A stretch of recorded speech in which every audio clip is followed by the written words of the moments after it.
नमस्कार मित्रों, welcome back to the channel the story Chhori. कहानी के अगले हिस्से में स्वागत है आप सभी का। अब तक आपने सुना चित्रा और सुदीप हिमाचल प्रदेश के धर्मशाला में मिलते हैं, जहां Chitra Tibetan institutes of performing arts में बच्चों के लिए एक वर्कशॉप लेने गई थी। वहीं सुदीप उसे अपने रिटायर होने की बात बताता है और चित्रा की उसकी अपनी किताब आने की। अब आगे 1 साल बाद 10 अक्टूबर 2017 चित्रा की किताब फरवरी में आने वाली थी, लेकिन किताब फाइनल होते होते लॉन्च टल गया था। किताब अब मई के महीने में आ रही थी। उसी समय अमीश त्रिपाठी की नई किताब सीता आने वाली थी। किताब आने पर उसने किताब की एक कॉपी सुदीप के पापा को भिजवाई और साथ में एक नोट भी भेजा, जिस पे लिखा था, अंकल मुझे लखनऊ किताब के टूर पर आना है, आऊँगी तो पक्का मिलूँगी। चूँकि चित्रा नई राइटर थी तो हर जगह जहाँ उसका पब्लिशर टूर के लिए कोशिश कर रहा था, वहाँ पर पहले से ही अमीश की किताबों को प्रेफरेंस मिल रही थी। चित्रा और उसके पब्लिशर की लाख कोशिश के बावजूद भी कि चित्रा की किताब लोगों के दिलों में कोई ख़ास जगह नहीं बना पाई। वैसे भी जगह तो तब बनती जब किताब सही से प्रमोट कर पाती। अब जाकर चित्रा को समझ आया कि किताब लिखना एक चीज़ है और किताब को मार्केट में बेचना, लोगों तक पहुंचाना अलग। चित्रा जितना जोर लगा सकती थी उसने लगा लिया था। उसको पब्लिशर ने सजेस्ट भी किया कि वह किसी बड़े स्टार से किताब का लॉन्च करवाए, लेकिन ये सब करना चित्रा के लिए संभव नहीं था। ऐसा नहीं था कि चित्रा की किताब खराब थी। अमेज़ॉन और गुडरीड पर किताब के जितने भी रिव्यू थे पॉजिटिव ही थे। बात बस ये थी कि उसकी किताब बहुत कम लोगों तक पहुंची थी। चित्रा की लाइफ का सबसे बड़ा सपना अब चूर चूर हो चुका था। शुरू में 2-3 महीने तो पब्लिशर का फ़ोन भी आता था, लेकिन उसके बाद पब्लिशर का फ़ोन आना भी बंद हो गया था। असल में हिंदुस्तान में जब भी कोई किताब लिखना शुरू करने की सोचता है तो उसको यही लगता है कि जब उसकी किताब आएगी तो लोग लाइन लगाकर किताब खरीदेंगे। जहाँ वह बोलने जाएगा वहाँ ऑटोग्राफ के लिए भीड़ लग जाएगी। कमाल की बात है कि सोशल मीडिया और YouTube, Netflix, Amazon prime video के डिस्ट्रैक्शन के बाद पहले तो किताब पूरी कर लेना अपने आप में एक बड़ा काम है। उस पर से किताब आ जाना ही अपने आप में इतनी बड़ी बात हो जाती है कि किताब बिकने तक आदमी के अंदर इतना जज्ब नहीं बचता कि मेहनत कर पाए। चित्रा किताब के ना चलने की वजह से टूट गई थी। कितने साल से उसने सोच कर रखा था कि किताब आने के बाद से उसकी ज़िंदगी बदल जाएगी। किताब पता नहीं कब से उसके अंदर पल रही थी। किताब का मर जाना ऐसे ही था जैसे उसको कोई बच्चा छोड़कर चला गया हो। इस बार वह सबसे ज़्यादा बेसब्री से अक्टूबर का इंतज़ार कर रही थी। हाँ, 10 अक्टूबर का। उसका सुदीप से लिपटकर जोर से रोने का मन था। उसने 9 तारीख की रात में सुदीप से बात की तो पता चला कि उसका केस फैसला आना उसको कोर्ट जाना पड़ेगा। तुम बोलो तो आ जाऊँ मैं? जैसा तुम्हारा मन करे, सुदीप ने कहा। उसने ना किताब के बारे में कुछ पूछा, ना ही चित्रा का हाल लिया। चित्रा को थोड़ा बुरा लगा, लेकिन जब पहली बार चित्रा और सुदीप मिले थे उसके बाद से शायद ये पहली बार था जब दोनों को एक दूसरे की सबसे ज़्यादा ज़रूरत थी।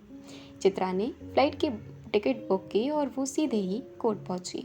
Sudeep court national company law tribunal में अपने फैसले का इंतज़ार कर रहा था।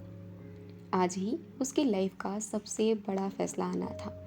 इस बड़े फैसले के मद्देनज़र मीडिया की अच्छी खासी भीड़ इकट्ठा थी। हालांकि अब सुदीप किसी भी सोशल मीडिया के प्लेटफॉर्म पर नहीं था। 1-2 रिपोर्टरों ने उसका व्यू जानने की कोशिश की, लेकिन सुदीप ने कोई भी जवाब नहीं दिया।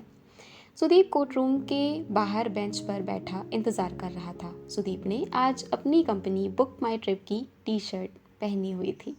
सुदीप ने बुक माई ट्रिप की टी शर्ट पहनी है, ये खबर न्यूज़ में जाने लगी। चित्रा आ चुकी थी। वह चुपचाप आकर सुदीप के पड़ोस में बैठ गई। बेंच पर बैठे बैठे सुदीप ने चित्रा को गले लगा लिया। सुदीप के वकील ने खबर दी कि अब से 20 मिनट बाद फैसला आ जाएगा। सुदीप बिल्कुल धीर गंभीर शांत था, जैसे कि पहले से उसको कोई फर्क नहीं पड़ने वाला था। वह किसी से नज़र नहीं मिल रहा था। उसकी नज़रें ज़मीन की ओर ही टिकी थी। किताब अच्छी थी तुम्हारी, सुदीप ने कहा। क्या फ़र्क पड़ता है, किताब तो फ्लॉप हो गई, चित्रा ने जवाब दिया। अगली किताब लिख रही हो कि नहीं? नई किताब का एक ड्राफ्ट पूरा हो गया है। गुड, इस बार किताब छपने से पहले मुझे भेजना। सुदीप के वकील ने सुदीप को अंदर बुलाया। चित्रा भी साथ ही अंदर गई। सुदीप ने चित्रा का हाथ पकड़ लिया। बुक माई ट्रिप के कुछ ऑफिसर्स के साथ अभिजात और सुनैना भी आए हुए थे। सुदीप ने अभिजात और सुनैना को गले लगाया और बोला, congratulations, wish you guys an amazing married life. अभिजात और सुनैना दोनों ही सुदीप से आंख नहीं मिला पा रहे थे। माहौल खिंचा हुआ था। सुदीप ने अपनी जेब से एक कागज़ निकालकर अभिजात की तरफ बढ़ाया। सुदीप ने बुक माई ट्रिप को आगे ले जाने के लिए बहुत सारी चीज़ें सोची हुई थी।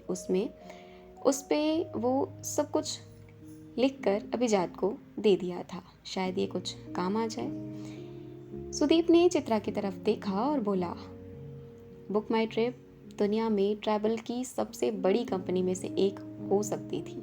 मुझे पूरा विश्वास था और पूरा विश्वास है कि तुम इसको वहाँ तक लेकर ज़रूर जाओगे। All the very best. अभिजात के पास इसके जवाब में कहने के लिए कुछ नहीं था। सुनैना चित्रा की तरफ देखकर यह पता लगाने की कोशिश कर रही थी कि ये है कौन, इसको पहले कभी नहीं देखा। सुदीप और सुनैना की आपस में कोई बात नहीं हुई। वकील ने सबको बैठने के लिए कहा। जज साहब फैसला सुनाने वाले थे। फैसला सुनाने से पहले जज साहब ने सुदीप को बुलाया और पूछा, कभी लॉटरी का टिकट खरीदा है आपने? सुदीप ने जवाब दिया, सर लॉटरी पर कभी भरोसा ही नहीं रहा और मैं लखनऊ का रहने वाला हूँ, वहाँ लॉटरी पर भी बैन है।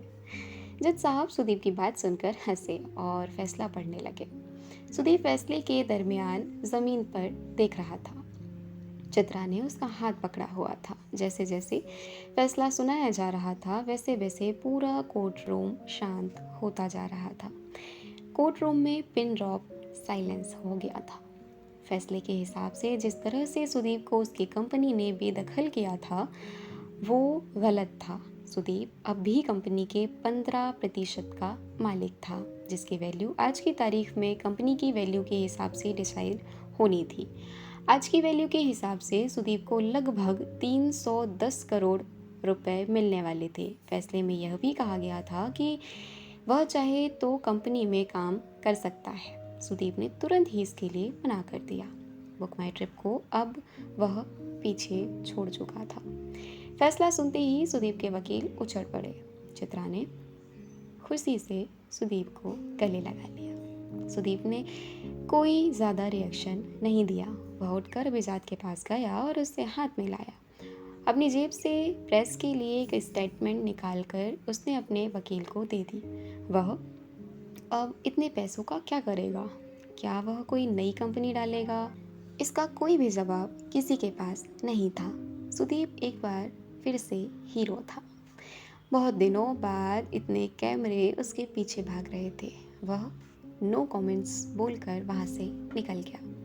अगले दिन सुबह न्यूज़पेपर की हेडलाइन थी कि सुदीप यादव ने अपने कुल रुपयों का 80% 2 हिस्सों में बांट देने का वादा किया है। पहला 40% का हिस्सा यानी कि 121 करोड़ रुपए कंपनी के शुरुआती लोगों को मिलेंगे और दूसरा 40% का हिस्सा दान में कुछ एक NGO को मिलेगा। बचे हुए 20% उसने अपने पास रखे थे। अपने प्रेस स्टेटमेंट की आखिरी लाइन में सुदीप ने लिखा था, I am just 32 and it's too early in life to get serious about money etc. मेरी उम्र अभी केवल 32 साल है। रुपयों को लेकर सीरियस होने के लिए पूरी ज़िंदगी पड़ी है। सुदीप बुक माई ट्रिप में काम करने वाले हर इंसान का हीरो था। अखबार में, सोशल मीडिया पर लोग सुदीप के बारे में केवल कयास लगा रहे थे कि वह नई कंपनी डाल रहा है।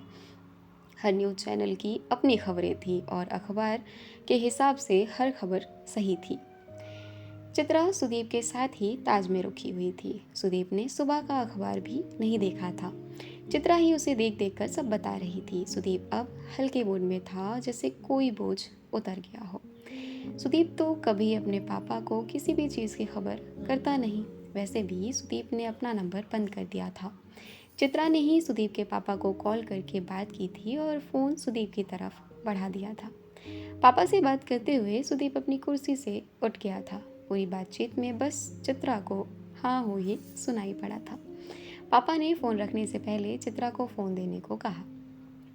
चित्रा के फ़ोन लेते ही पापा ने चित्रा से कहा, बेटा लखनऊ को अपना ही घर समझो। अच्छा लगा था तुम आई थी। जब भी मौका लगे घर आ जाओ। चित्रा ने भी तुरंत आने का वादा कर लिया था और मजाक मजाक में भी बोली, अंकल आप चिंता मत करिए, मैं स्कूल खोलूँगी तो आपको ही प्रिंसिपल बनाऊँगी। चाय की चुस्की लेते हुए चित्रा ने पूछा, तुम केस हार जाते तो क्या? कुछ नहीं, यही तो पॉइंट है। क्या पॉइंट? यही कि केस हारने जीतने से फ़र्क नहीं पड़ता। लेकिन तुम केस तो इतना डेस्परेटली जीतना चाहते थे। हाँ, चाहता था, केवल इसलिए क्योंकि मैंने वो कंपनी खड़ी की है। मेरा हिस्सा थी मेरी कंपनी।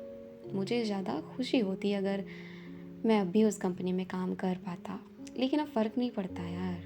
सुदीप ने चाय की आखिरी चुस्की लेते हुए जवाब दिया। तो अब अब क्या? अब क्या करोगे? मुझे सही में नहीं पता यार। थोड़े दिन घर पर रहूँगा पापा के साथ। एक बात बताओ, चित्रा ने दूसरी कप चाय लेते हुए पूछा। हाँ पूछो। हमारा कोई सीन हो सकता है क्या? सीन मतलब शादी? हाँ शादी। मुझे नहीं पता, मुझे नहीं लगता तुम्हें कभी दोबारा शादी करनी चाहिए। क्यों? शादी करते ही सब कुछ वही रहते हुए भी बदल जाता है, इसलिए जिससे खूब प्यार हो उससे कभी शादी नहीं करनी चाहिए। बहुत ही फालतू का फंडा है तुम्हारा। चित्रा उठकर बाथरूम में नहाने चली गई। चित्रा ने अपनी किताब का नया ड्राफ्ट सुदीप को दिखाया। उसने कुछ चीज़ें बताई। चित्रा ने वादा किया कि वह बदल लेगी। उस पूरे दिन में वे बस एक दूसरे के साथ कमरे में लेटे रहे, जैसे ये दुनिया का आखिरी दिन हो।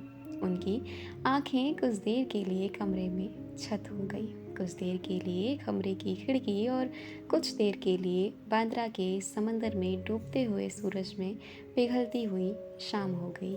उनके हाथ की छोटी उंगलियों ने मिलकर रात के तारे गिने।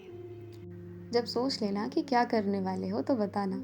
चित्रा ने अगले दिन सुबह उठकर एयरपोर्ट के लिए निकलते से पहले कहा, तुम्हें सबसे पहले बताऊंगा।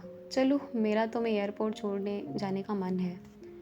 चलो, पूछना क्या है? वैसे एक चीज़ है, अब मैं चैन से मर सकता हूँ। तुम पागल हो, ये सब बोरिंग बातें मत किया करो। अभी तो लाइफ शुरू हुई है तुम्हारी। बस हो गया। मुझे बचपन से ऐसी कहानियाँ पसंद आती थी जिसमें लास्ट में हीरो कुछ नहीं करता।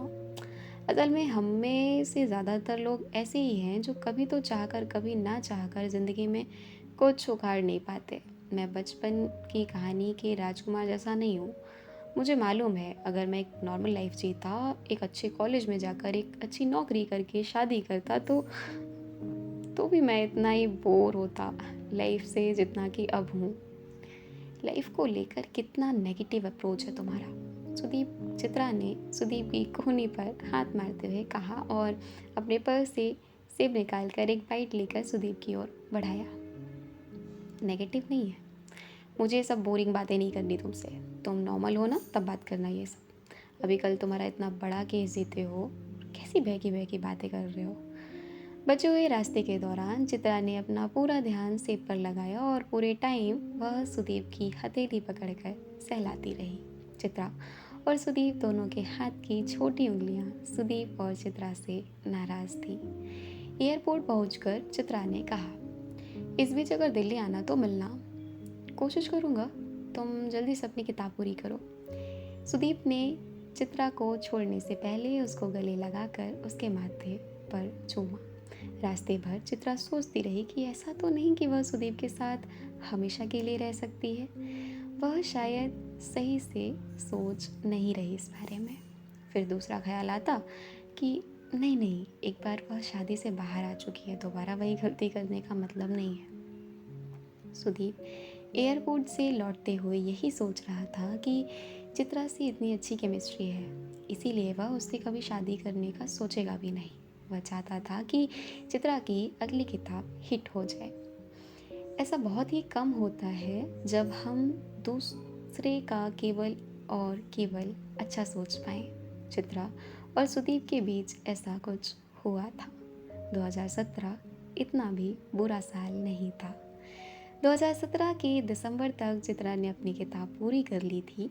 सुदीप 10 दिन के लिए नासिक में विपश्यना विपश्यना यानी कि गौतम बुद्ध द्वारा बताई गई एक बौद्ध योग साधना है और इसका मतलब है विशेष प्रकार से देखना। और इसी ध्यान के लिए वह नासिक गया हुआ था। कहानी आगे सुनने के लिए बनी रहिए हमारे साथ द स्टोरी छोरी पर। धन्यवाद।